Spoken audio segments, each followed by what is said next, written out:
How to install and configure OpenVPN client on Windows. Google Chrome.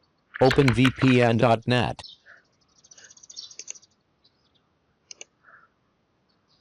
Community.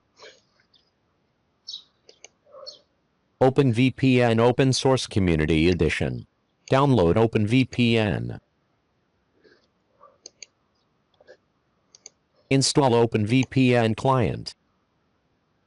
OpenVPN installing completed. Next, add the configuration file. OpenVPN GUI.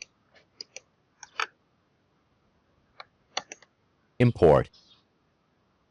Import file. OpenVPN config file.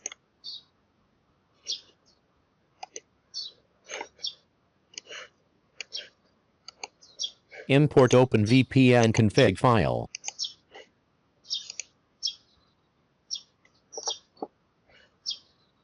OpenVPN GUI. Connect.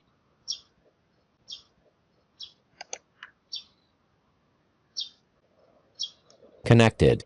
Thank you for watching. Show status. Completed. Assign IP. Bytes in. Bytes out. Good luck.